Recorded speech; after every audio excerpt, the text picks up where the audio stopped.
Jones is probably watching this, so send him a message. Hello, John. I have nothing against you personally, but I just think I'm better than you. I just know that I can beat you in a fight, so I'm coming for it. That just speaks to the character and the person I am. I'm born and bred in Dublin, Ireland. We're called the Fighting Irish for a reason, and I'm just out here putting that on display for the world to see. When you call me and you say, "Hey Ian, do you want to..." Picture this, a packed weigh-in hall vibrating with raw anticipation, phones raised in every direction, two welterweights who have been tossing verbal grenades for months, and a hush falls over the crowd as the rivals finally step within arm's reach. Now ask yourself, what would you do if the most unexpected person in the building suddenly jumped between them? That jolt of surprise sets the tone for everything that follows, because tonight we're diving into a chain reaction where MMA's wild side collides with personal quirks, boardroom bottlenecks, and one viciously lopsided sparring session. Buckle up, because each twist stacks on the last, and by the time we close, you'll be rethinking what really secures victory inside, and far outside, the cage. Joaquin Numansa. Buckley stormed into UFC Kansas City determined to stare Ian Garry down for every loose-lipped jab the Irishman had fired in interviews, but instead of clashing with the talk show darling, Buckley literally bounced off Gary's wife Layla, who clutched their baby like a pint-sized riot shield. Buckley swears she hip-checked him with the reflexes of a Muay Thai clinch, flipped the infant to Garry in one seamless handoff, then brushed Joaquin's forearm and whispered, "See you later tonight," a flirty dagger that left the trash talk titan tongue-tied. Within minutes, fan-made freeze frames spread across X. Some painted Layla as fearless protector, others framed Garry as a man hiding behind Mama Bear body armor. Podcasters dissected the footage like Zapruder film, zooming on Buckley's puzzled face, slow-mo on the arm caress, even debating whether the baby giggled. The real upshot? Sympathy flipped in seconds. The louder Buckley complained about being blocked by the misses, the more casual viewers rallied behind the Garry family's cool composure, proving once again that optics can knock a hype train off its rails faster than any left hook. But before the memes could cool, heavyweight frustration simmered across the Atlantic. That just speaks to the character and the person I am. I'm born and bred in Dublin, Ireland. We're called the Fighting Irish for a reason, and I'm just out here putting that on display for the world to see. When you call me and you say, "Hey Ian, do you want to..." Interim champ. Tom Aspinall should be rolling in main event momentum, yet corporate silence keeps him shadowboxing in empty gyms. In an unfiltered father-son YouTube vlog, Tom and his dad Andy vent that every unanswered email from the UFC feels like sand leaking from an hourglass of prime athletic years. Andy recounts the conference room promise. Hunter Campbell allegedly said, "Stay tuned, John Jones is the plan." But that was months and 2 canceled press tours ago. Behind the scenes, conditioning coach Phil DeRue tallies calories, devises peak week schedules, only to rip them up when fight dates evaporate. British tabloids whisper that if Jones stalls past August, Aspinall may cross into Boxing Cash territory, maybe even step through Misfits FC ropes for a Johnny Fisher showdown, anything to stay active. Meanwhile, contenders like Sergey Pavlovich circle the rankings, and fans worry that ring rust could dull Tom's surgical timing. The irony? The man who once fought at 3 a.m. local time to rescue a London card now sits idle, victim to the very loyalty that made him company gold. And what happened next proved even a sauna can flip a paycheck. John Jones is probably watching this, so send him a message. Hello, John. I have nothing against you personally, but I just think I'm better than you. I just know that I can beat you in a fight, so I'm coming for it. Coach Eric Nixick breaks into laughter on his podcast while recounting weight cut night at the UFC PI. Middleweight loudmouth Sean Strickland parked himself beside Steven Peterson in a sauna cranked past 150 degrees, then unleashed a relentless barrage of rapid-fire questions ranging from Peterson's favorite childhood cereal to conspiracy theories about the moon landing. After the 30th question, Peterson, wrapped in drenched towels, heart racing, stormed out mumbling profanities and never came back, rehydrating instead of shredding the final ounces. Next morning, he hits 149 pounds, misses the featherweight limit by 3, and the UFC's automatic fine delivers Julian Erosa an extra 30% purse plus a 50 grand half of fight of the night. Add Erosa's own bonus and the payday balloons to a cool 100K. Social media crowns Strickland the sauna siren, arguing the psychological warfare was more effective than any head kick. Debates ignite. Was it accidental chatter or a calculated plot to melt the competition? Either way, Strickland's chirping proved that in MMA, even a mouth can weaponize dehydration, and sometimes cash ends up in someone else's pocket. But if verbal warfare sounds savage, the next chapter dishes out body shot brutality on a completely different level. Problem, you elected Justin Trudeau, like when he sees the bank accounts, like you're just fucking pathetic.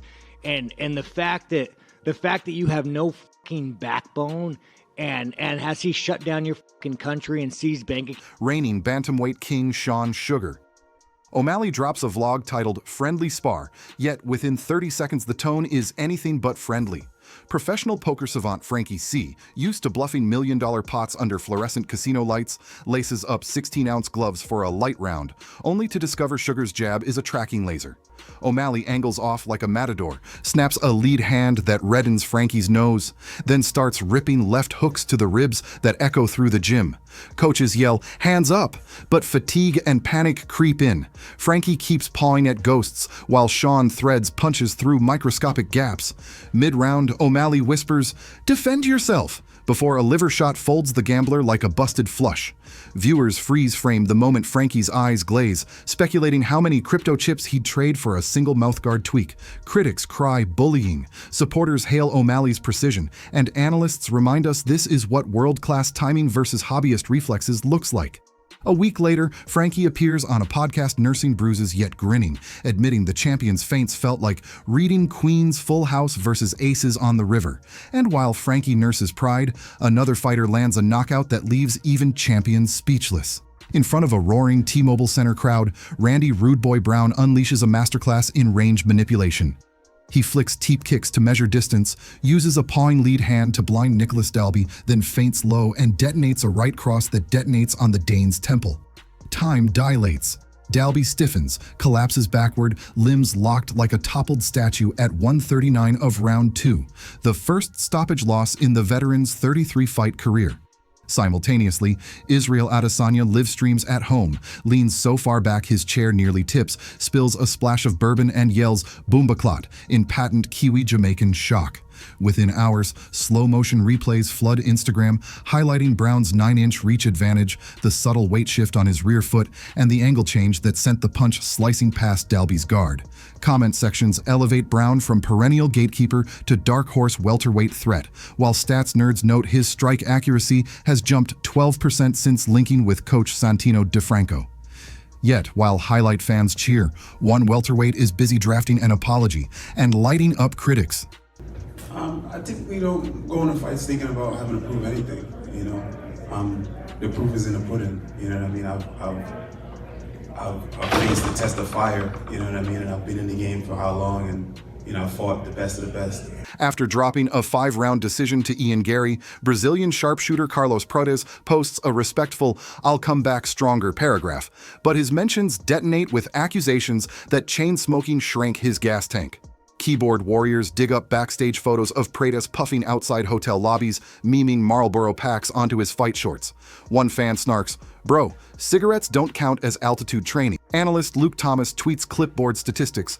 Prates averaged 6.2 significant strikes per round, less than half the welterweight division median. Former lightweight contender Josh Thompson echoes the critique on his podcast, arguing that tobacco constricts capillaries, reducing oxygen uptake exactly when 5-round pacing matters most. Fight science buffs cite studies linking repeated nicotine hits to diminished VO2 max, and suddenly the narrative is locked. Quit the cigs or kiss title dreams goodbye. Prates' coach fires back, insisting the smoker reputation is overblown, that the fighter puffed only socially months before camp. The debate spotlights a broader truth. In an age of wearable sweat sensors and hyperbaric chambers, even a rumor of unhealthy habit can tank public faith in an athlete's ceiling. Yet no amount of cardio solves the waiting game backing up our heavyweight logjam. The hidden cost of waiting. Sources inside matchmaking whisper that the UFC's Jones or bust stance isn't simply bad luck. It's deliberate leverage designed to stack 2 divisions worth of suspense under one mythical return. By keeping heavyweight challengers quiet, the promotion can unleash a single megacard capable of cracking 1 million buys, maximizing shareholder value in the TKO era. But the collateral damage mounts. Aspinall's sponsor deals include Fight Active bonuses that shrink without appearances, gym teammates struggle to schedule joint camps, and British ticket sellers can't plan arena holds without confirmed dates. Fans grow restless, drifting toward slap fighting clips or influencer boxing, diversions ready to fill the content vacuum. Some insiders predict that if negotiations linger past Q3, Aspinall's management might petition for a second interim strap just to force movement, a move that would fracture the division but free their man from purgatory. And as algorithms reward constant buzz, one of the sport's most lovable heavyweights risks fading from casual conversation. Yet conversation itself can be salvaged by the internet's loudest currency: memes. The episode ends by crowning 3 viral masterpieces. The bronze goes to photos side by side of Layla Gary shielding her husband alongside Captain America's vibranium shield. Silver lands on Homeless Emperor's cartoon showing Strickland grilling weight loss tips while Peterson melts like a popsicle. And gold belongs to Arab Devastator, who edits Aspinall chained to a desk phone displaying no caller ID with... If I'm being completely honest, I feel like Tom's been such an asshole that I don't want to do business with him. You know, it's just like his fans have been so annoying. And obviously you don't get this far in a career being affected by fans or whatnot. But he's... John Jones's silhouette laughing. These bite-sized visuals do more than farm likes. They embed narratives in the collective psyche. Advertisers track meme velocity when choosing which fighters deserve energy drink billboards, and managers now hire graphic artists to preemptively seize trending templates. A single viral laugh can soften Backlash, humanize a villain, or, if mistimed, cement a damning stereotype. In 2025's attention economy, brand equity swings on whether your face gets plastered beneath impact font or celebrated in fan art murals. So where does that leave us? A weigh-in shield play that flipped crowd sympathy, an interim champ stuck on hold while his prime ticks away, a sauna loudmouth whose chatter converted sweat into 6-figure bonuses, a world champion exposing a poker pro's physical tells, a precision knockout that shocked even Stylebender, and a cigarette controversy reminding us no vice stays private for long. Through it all, memes shape perception, executives juggle leverage, and every fighter navigates a maze where optics, timing, and hidden habits matter as much as jabs and takedowns. The sport is chaos, but inside that hurricane lives the magnetism that drags us back to our screens, hungry for the next unscripted twist. So the next time you see a confrontation halted by a spouse or hear deafening silence about a dream matchup, remember, behind every punch is a story, behind every delay a calculated agenda, and behind every meme a silent power struggle. That, fight fans, is the pulse-pounding uncertainty that keeps us smashing subscribe long after the gloves are peeled off.